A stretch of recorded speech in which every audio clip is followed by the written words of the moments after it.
ನನ್ನ ಪ್ರೀತಿಯ ಸ್ಪರ್ಧಾ ಮಿತ್ರರಿಗೆ ನಿಮ್ಮ ಕೆ ಸ್ಟಡಿ ಗ್ರೂಪ್ಗೆ ಆತ್ಮೀಯ ಸ್ವಾಗತ. ಸ್ನೇಹಿತರೆ, ಇವತ್ತಿನ ದಿವಸ ನಾವು ಡಿಸೆಂಬರ್ ತಿಂಗಳ ಮೊದಲ ವಾರದ ಪ್ರಚಲಿತ ಘಟನೆಗಳನ್ನು ಪ್ರಶ್ನೆಗಳ ಮುಖಾಂತರ ಸಂಪೂರ್ಣವಾಗಿ ಚರ್ಚೆ ಮಾಡುತ್ತಾ ಹೋಗೋಣ. ಸ್ನೇಹಿತರೆ, ಈ ಎಲ್ಲ ಒಂದು ಪ್ರಶ್ನೆಗಳನ್ನು ನಾವು ಕರೆಂಟ್ ಅಫೇರ್ಸನ್ನು ನಾವು ಕನ್ನಡದ ಎಲ್ಲ ದಿನಪತ್ರಿಕೆಗಳಿಂದ ಈ ಒಂದು ಮಾಹಿತಿಯನ್ನು ಕಲೆ ಹಾಕಿವಿ. ಸ್ನೇಹಿತರೆ, ವಿಡಿಯೋನ ಕೊನೆ ತನಕ ನೋಡಿರಿ. ವಿಡಿಯೋ ಏನಾದರೂ ಇಷ್ಟ ಆದರೆ ನಿಮ್ಮ ಸ್ನೇಹಿತರು ಯಾರಾದರೂ ಕಾಂಪಿಟೇಟಿವ್ ಎಕ್ಸಾಮ್ ಪ್ರಿಪೇರ್ ಮಾಡ್ತಾರೆ ಅವರಿಗೂ ಕೂಡ ಶೇರ್ ಮಾಡಿ ಮತ್ತು ಸಬ್ಸ್ಕ್ರೈಬ್ ಮಾಡಿ. ಮೊದಲನೇ ಪ್ರಶ್ನೆ, ಯಾರ ನಿಧನವಾದ ದಿನವನ್ನು ಮಹಾಪರಿನಿರ್ವಾಣ ದಿವಸ ಎಂದು ಆಚರಿಸಲಾಗುತ್ತದೆ?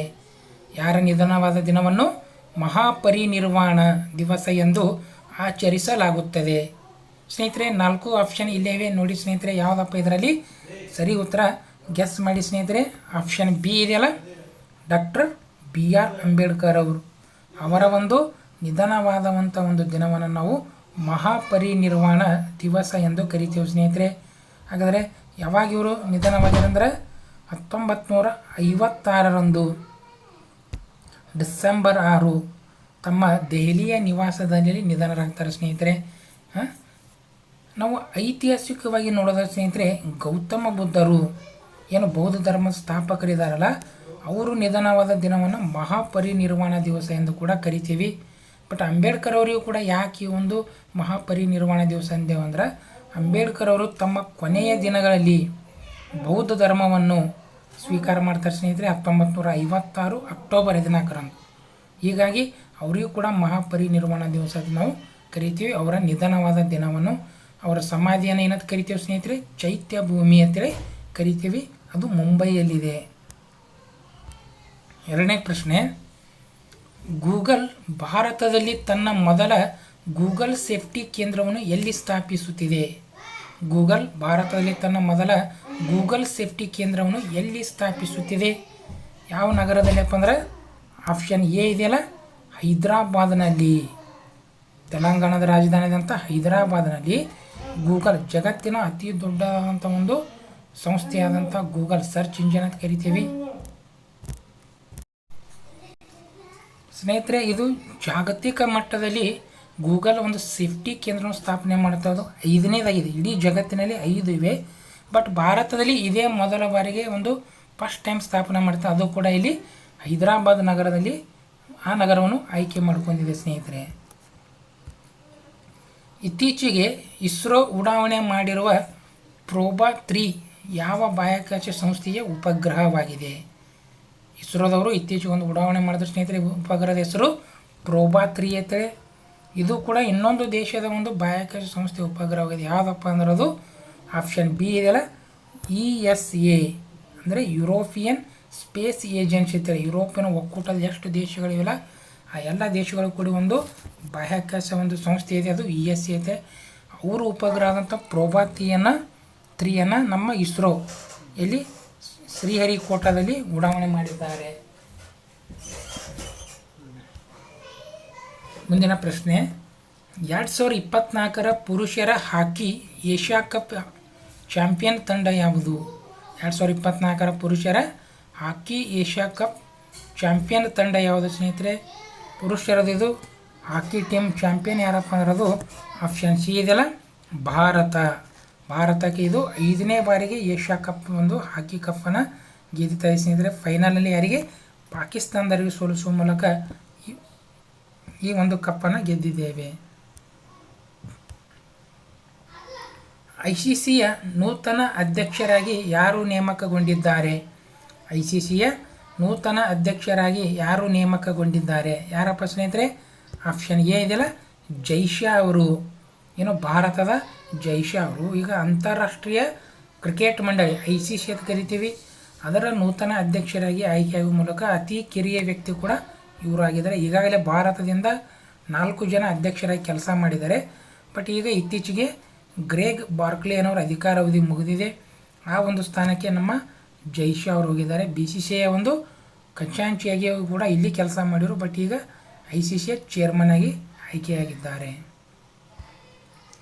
ಪ್ರಸ್ತುತ RBIನ ರೆಪೋ ದರ ಎಷ್ಟಿದೆ? ಪ್ರಸ್ತುತ RBI reserve bank of India ಒಂದು ರೆಫೋ ದರ ಪ್ರತಿಯೊಂದು 3 ತಿಂಗಳಿಗೆ ಒಂದೊಂದು ರೆಫೋ ದರ, ರಿವರ್ಸ್ ರೆಫೋ ದರ ಒಂದು ಪ್ರಕಟಣೆ ಮಾಡುತ್ತೆ. ಬಟ್ ಈಗ ಇತ್ತೀಚೆಗೆ ಡಿಸೆಂಬರ್ ತಿಂಗಳಲ್ಲಿ ಒಂದು ಪ್ರಕಟ ಮಾಡಿದ ಎಷ್ಟಿದೆಯಪ್ಪ ಅಂದ್ರೆ ಆಪ್ಷನ್ ಡಿ ಇದೆಯಲ್ಲ 6.6 6.6 ಪ್ರಸ್ತುತ ನಮ್ಮ RBIನ ರೆಫೋ ದರ ಅಂತೇಳಿ ಕರಿತೀವಿ ಸ್ನೇಹಿತರೆ. ಹಣದುಬ್ಬರನ್ನು ನಿಯಂತ್ರಣ ಮಾಡಲು ಈ ಒಂದು ರೆಫೋ ದರ, ರಿವರ್ಸ್ ರೆಫೋ ದರ, SLR, CRR ಎಲ್ಲನೂ ಬಳಕೆ ಮಾಡಿಕೊಂಡು RBI ಕೆಲಸ ಮಾಡುತ್ತದೆ. ರಾಜ್ಯ ಸರ್ಕಾರ ನೀಡುವ ವಡ್ಡೇರ್ಸ್ ರಘುರಾಮ್ ಶೆಟ್ಟಿ ಸಾಮಾಜಿಕ ನ್ಯಾಯ ಪತ್ರಿಕೋದ್ಯಮ ಪ್ರಶಸ್ತಿಯನ್ನು ಯಾರಿಗೆ ಕೊಡಲಾಗಿದೆ? ನಮ್ಮ ಕರ್ನಾಟಕ ರಾಜ್ಯ ಸರ್ಕಾರ ಕೊಡ್ತಾ ಈ ಪ್ರಶಸ್ತಿ ಯಾವುದಂದ್ರೆ ಅದು ವಡ್ಡೇರ್ಸ್ ರಘುರಾಮ ಶೆಟ್ಟಿ ಸಾಮಾಜಿಕ ನ್ಯಾಯ ಪತ್ರಿಕೋದ್ಯಮ ಪ್ರಶಸ್ತಿ ಅಂತ ಹೇಳ್ತಾರೆ ಸ್ನೇಹಿತರೆ. ಯಾರಿಗೆ ಹೋಗಿದೆ ಈ ಬಾರಿಯಪ್ಪ ಅಂದ್ರದು ಆಪ್ಷನ್ ಎ ಇದೆಯಲ್ಲ ಡಿ ಉಮಾಪತಿ ಅವರಿಗೆ. ಹಿರಿಯ ಪತ್ರಕರ್ತರಾದಂಥ ಡಿ ಉಮಾಪತಿ ಅವರಿಗೆ ಈ ಬಾರಿಯ ಈ ಪ್ರಶಸ್ತಿ ಕೊಟ್ಟಿದೆ ಸ್ನೇಹಿತರೆ. ಇದು ರಾಜ್ಯ ಸರ್ಕಾರದ ಯಾವ ಇಲಾಖೆ ಇದೆ ಅಂದರೆ ಇದು ವಾರ್ತಾ ಮತ್ತು ಸಾರ್ವಜನಿಕ ಸಂಪರ್ಕ ಇಲಾಖೆ ಪ್ರಸ್ತುತ ವರ್ಷದಿಂದ ಇದೇ ಫಸ್ಟ್ ಟೈಮ್ ಕೊಡ್ಲತ್ತಾರ. ಅದು ಕೂಡ ಯಾರಿಗೆ ಡಿ ಉಮಾಪತಿ ಹೋಗಿದೆ. 2 ಲಕ್ಷ ರೂಪಾಯಿ ಈ ಪ್ರಶಸ್ತಿ ಮೊತ್ತ 2 ಲಕ್ಷ ರೂಪಾಯಿಯನ್ನು ಒಳಗೊಂಡಿದೆ. ಮುಂದಿನ ಪ್ರಶ್ನೆ, ರಥಪಾನಿ ಹುಲಿ ಸಂರಕ್ಷಣಾ ವಲಯ ಯಾವ ರಾಜ್ಯದಲ್ಲಿ ಕಂಡುಬರುತ್ತದೆ? ರಥಪಾನಿ ಹುಲಿ ಸಂರಕ್ಷಣಾ ವಲಯ ಯಾವ ರಾಜ್ಯದಲ್ಲಿ ಕಂಡುಬರುತ್ತದೆ ಸ್ನೇಹಿತರೆ? ಯಾವ ರಾಜ್ಯಪ್ಪ ಇತ್ತೀಚೆಗೆ ಘೋಷಣೆ ಆಗಿದೆ ಅಂದ್ರೆ ಆಪ್ಷನ್ ಎ ಇದೆಯಲ್ಲ ಮಧ್ಯಪ್ರದೇಶ್. ಇಡೀ ದೇಶದಲ್ಲಿ ಅತಿ ಹೆಚ್ಚು ಹುಲಿಗಳನ್ನು ಹೊಂದಿರುವಂಥ ಒಂದು ರಾಜ್ಯ ಯಾವುದಂದ್ರೆ ಅದು ಮಧ್ಯಪ್ರದೇಶದಲ್ಲಿ ಮತ್ತೊಂದು ಹುಲಿ ಸಂರಕ್ಷಣಾ ತಾಣ ಅಂತ ಘೋಷಣೆ ಮಾಡಿದ್ದಾರೆ. ಯಾವುದಪ್ಪ ಅದು ರಥಪಾನಿ ಅಂತೇಳಿ. ಎಷ್ಟನೇದಪ್ಪ ಸ್ನೇಹಿತರೆ? ಪ್ರಸ್ತುತ ಇಡೀ ದೇಶದಲ್ಲಿ 57ನೇ ಹುಲಿ ಸಂರಕ್ಷಣಾ ತಾಣವಾಗಿದೆ. ಯಾವುದದು ರಥಪಾನಿ ಅಂತೇಳಿ. ಇಲ್ಲಿವರೆಗೆ 56 ಇದ್ದು ಇದ್ರ ಜೊತೆಗೆ 57 ಅದು ಸ್ನೇಹಿತರೆ. ಹಾಗಾದರೆ ಯಾವಾಗ ಈ ಒಂದು ಹುಲಿ ಸಂರಕ್ಷಣಾ ತಾಣ ಶುರುವಾಗಿದೆಪ್ಪ ಅಂದ್ರೆ 1973 ಪ್ರಾಜೆಕ್ಟ್ ಟೈಗರ್ ಅಂದಿನ ಪ್ರಧಾನಿಗಳಾದಂಥ ಇಂದಿರಾ ಗಾಂಧಿಯವರು ಈ ಒಂದು ಯೋಜನೆ ಅಲ್ಲಿಯವರೆಗೂ ಭಾರತ ರಾಷ್ಟ್ರೀಯ ಪ್ರಾಣಿ ಸಿಂಹ ಇತ್ತು. ಯಾವಾಗ ಹುಲಿಗಳ ಸಂಖ್ಯೆ ಗಣನೀಯವಾಗಿ ಕಡಿಮೆ ಆದಾಗ ಕೇಂದ್ರ ಸರ್ಕಾರದ್ದು ಪ್ರಾಜೆಕ್ಟ್ ಟೈಗರ್ 1973 ಯೋಜನೆಯನ್ನು ಜಾರಿಗೊಳಿಸಲಾಗಿತ್ತು. ಪ್ರಸ್ತುತ ಇಡೀ ದೇಶದಲ್ಲಿ 57 ಹುಲಿ ಸಂರಕ್ಷಣಾ ತಾಣಗಳಿದ್ದರೆ ಅತಿ ಹೆಚ್ಚಿರುವುದು ಯಾವ ರಾಜ್ಯ ಅಂದ್ರೆ ಅದು ಮಧ್ಯಪ್ರದೇಶದಲ್ಲಿ 9 ಹುಲಿ ಸಂರಕ್ಷಣಾ ತಾಣಗಳನ್ನು ಹೊಂದಿದೆ. ಹಾಗಾದರೆ ದೇಶದ ಮೊದಲ ಹುಲಿ ಸಂರಕ್ಷಣಾ ತಾಣ ಯಾವುದು ಅಂದರೆ 1973ರಲ್ಲಿ ಏನು ಈ ಒಂದು ಯೋಜನೆ ಬರ್ತಲ್ಲ ಫಸ್ಟ್ ಟೈಮ್ ಉದ್ಘಾಟನೆ ಮಾಡೋದು ಕೂಡ ಅಲ್ಲಿ ಜಿಮ್ ಕಾರ್ಬೆಟ್ ನ್ಯಾಷನಲ್ ಪಾರ್ಕ್ ಏನಿದೆ ಅಲ್ಲಿ ದೇಶದ ಮೊಟ್ಟ ಮೊದಲ ಹುಲಿ ಸಂರಕ್ಷಣಾ ತಾಣವನ್ನು ಅಂದಿನ ಪ್ರಧಾನಿಗಳು ಇಂದಿರಾ ಗಾಂಧಿಯವರೇ ಉದ್ಘಾಟನೆ ಮಾಡಿದರು. ಬಟ್ ರೀಸೆಂಟಾಗಿ ನೋಡಿದ್ರೆ 55ನೇ ತಾಣ ಧೋಲ್ಪುರ್ ಕರೌಲಿ ಅಂತ ಬರುತ್ತೆ ರಾಜಸ್ಥಾನದು. 56ನೇದು ಗುರು ಘಾಸಿದಾಸ್ ಅಂತೇಳಿ ಛತ್ತೀಸ್ಗಢದಲ್ಲಿದೆ. ಇನ್ನು 57ನೇದು ಇದು ರಥಪಾನಿ ಅಂತೇಳಿ ಮಧ್ಯಪ್ರದೇಶದಲ್ಲಿ. ಮುಂದಿನ ಪ್ರಶ್ನೆ, ಭಾರತೀಯ ನೌಕಾಪಡೆ ದಿನವನ್ನು ಯಾವಾಗ ಆಚರಿಸಲಾಗುತ್ತದೆ? ಭಾರತೀಯ ನೌಕಾಪಡೆ ದಿನವನ್ನು ಯಾವಾಗ ಆಚರಿಸಲಾಗುತ್ತದೆ ಸ್ನೇಹಿತರೆ? ನಮ್ಮದು 3 ಮುಖ್ಯ ಪಡೆಗಳಿವೆ, ಭೂಸೇನಾ ಪಡೆ, ವಾಯುಪಡೆ, ನೌಕಾಪಡೆ ಅಂತೇಳಿ. ಬಟ್ ನೌಕಾಪಡೆ ದಿನಾಚರಣೆ ಯಾವಾಗಪ್ಪ ಅಂದ್ರೆ ಅದು ಡಿಸೆಂಬರ್ 4ರಂದು. ಪ್ರತಿ ವರ್ಷ ನಾವು ಈ ದಿನವನ್ನು ನೌಕಾಪಡೆ ದಿನವನ್ನಾಗಿ ಆಚರಣೆ ಮಾಡ್ತೀವಿ ಸ್ನೇಹಿತರೆ. ಯಾಕಪ್ಪ ಅಂದ್ರೆ 1971ರಲ್ಲಿ ಯುದ್ಧ ನಡೆದಿತ್ತು. ಬಾಂಗ್ಲಾದೇಶ ವಿಮೋಚನೆಗೆ ಭಾರತ ಸಹಾಯ ಮಾಡುತ್ತಲ್ಲ, ಆ ಯುದ್ಧದ ಸಂದರ್ಭದಲ್ಲಿ ಭಾರತ ನೌಕಾಪಡೆ ಆಪರೇಷನ್ ಟ್ರೈಡೆಂಟ್ ಅಥವಾ ಒಂದು ಕಾರ್ಯಾಚರಣೆ ಮಾಡಿ ಹಲವಾರು ಪಾಕಿಸ್ತಾನದ ನೌಕೆಗಳನ್ನು ಹೊಡೆದು ಉಳಿಸಿತು. ಹೀಗಾಗಿ ಅದರ ನೆನಪಿಗಾಗಿ ನಾವು ಡಿಸೆಂಬರ್ 4ನ ನೌಕಾಪಡೆ ದಿನವಾಗಿ ಆಚರಣೆ ಮಾಡ್ತೀವಿ.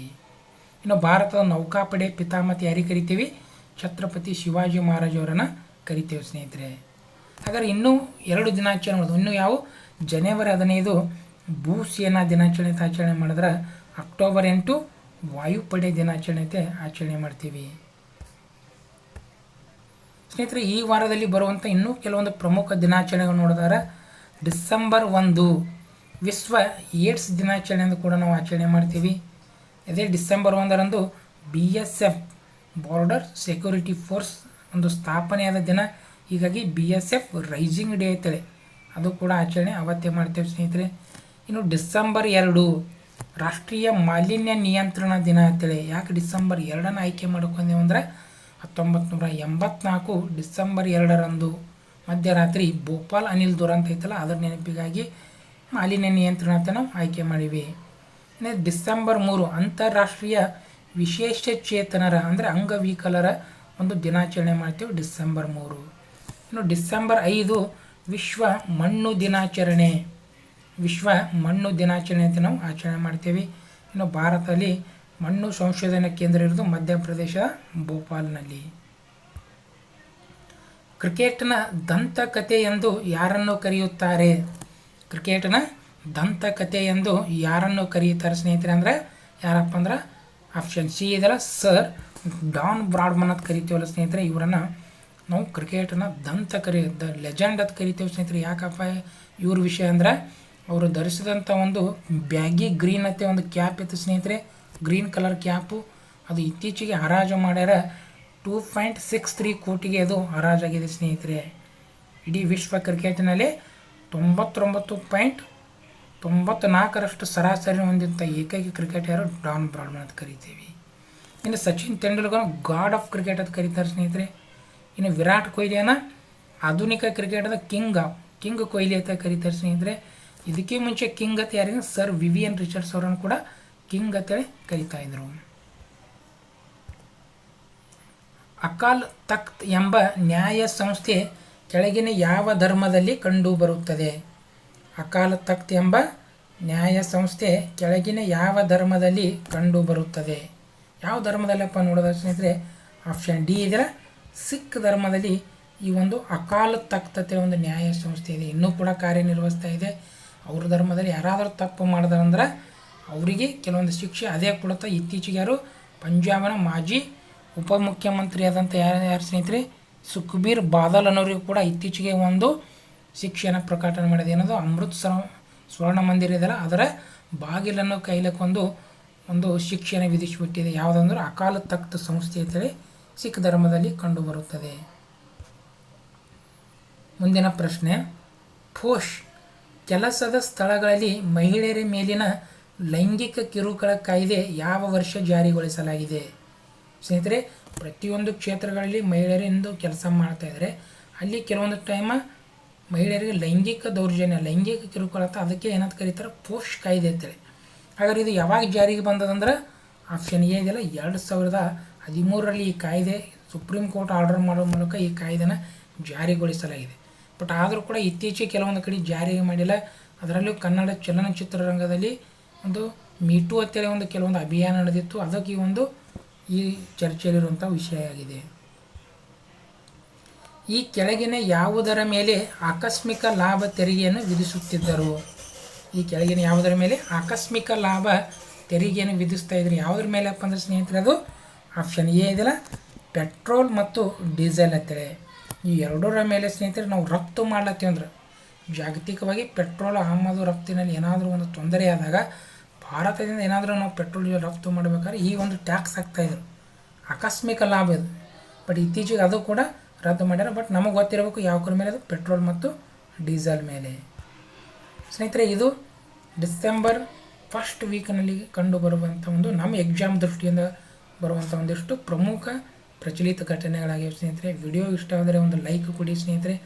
ಇನ್ನೂ ಯಾವುದಾದ್ರೂ ಒಂದು ವಿಷಯದ ಮೇಲೆ ವಿಡಿಯೋ ಮಾಡಬೇಕಾದ್ರೆ ಒಂದು ಕಮೆಂಟ್ ಮೂಲಕ ತಿಳಿಸಿ ಸ್ನೇಹಿತರೆ. ಧನ್ಯವಾದಗಳು.